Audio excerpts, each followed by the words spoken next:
Bismillahirrahmanirrahim. Assalamualaikum warahmatullahi wabarakatuh. Salam sejahtera bagi kita semua. Perkenalkan, nama saya adalah Hasan.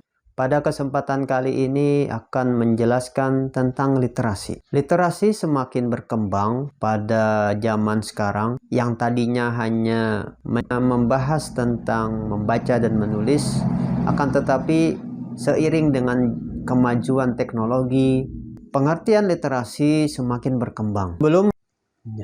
Selanjutnya, mari kita simak bagaimana para ahli mendefinisikan literasi itu menurut pendapat mereka.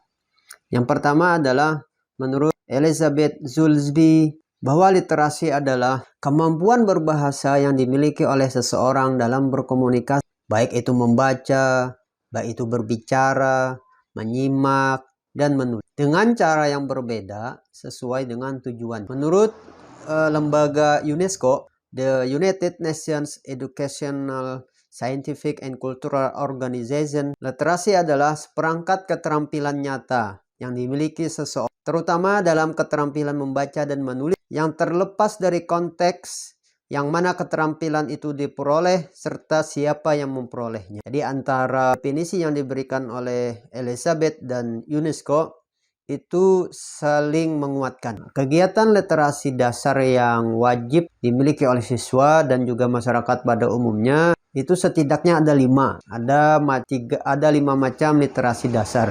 Yang pertama adalah literasi baca dan tulis, yaitu adalah kemampuan seseorang untuk memahami isi teks yang tertulis, baik yang tersirat maupun yang tersurat dari teks tersebut, dan menggunakannya untuk mengembangkan pengetahuan dan potensi diri. Nah, yang kedua adalah literasi numerasi. Literasi numerasi merupakan kemampuan untuk menggunakan berbagai macam angka dan simbol yang berkaitan dengan matematika dasar untuk memecahkan masalah praktis dalam berbagai macam konteks kehidupan sehari-hari. Yang ketiga adalah literasi sains. Literasi sains merupakan kecakapan memahami fenomena alam dan sosial yang tepat, sehat, dan lebih baik.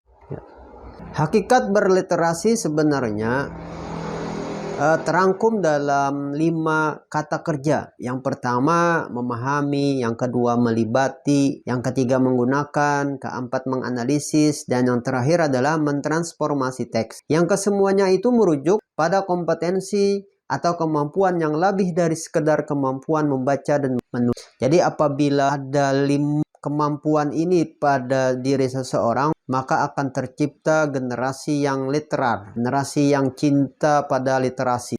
Sekarang kita beralih kepada apa sih tujuan literasi itu. Tujuan yang pertama adalah dengan literasi, tingkat pemahaman seseorang dalam mengambil kesimpulan dan informasi yang diterima menjadi lebih baik. Dalam artian, ketika dia mendapatkan sebuah informasi, dia tidak langsung menerima informasi itu dengan langsung diterima, tetapi diolah sedemikian rupa menjadi informasi yang utuh. Nah, yang kedua, membantu orang berpikir secara kritis dengan tidak mudah terlalu cepat bereaksi. Jadi, bagaimana seseorang tersebut mampu berpikir secara kritis, tidak langsung menerima suatu kabar dengan langsung menyatakan kabar itu betul atau sahih adanya. Yang tujuan yang ketiga adalah membantu meningkatkan pengetahuan masyarakat dengan cara membaca. Karena kita tahu membaca adalah sebuah aktivitas yang sangat membantu dalam meningkatkan pengetahuan kita, khususnya di kalangan siswa. Yang terakhir,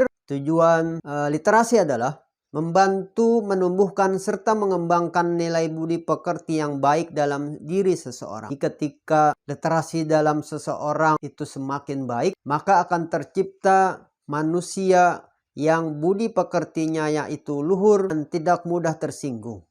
Demikian penyampaian tentang literasi ini. Semoga kegiatan literasi di Indonesia semakin meningkat dan membuahkan hasil. Akhir kata, terima kasih atas perhatian dan mohon maaf jika ada kesalahan. Wassalamualaikum warahmatullahi wabarakatuh.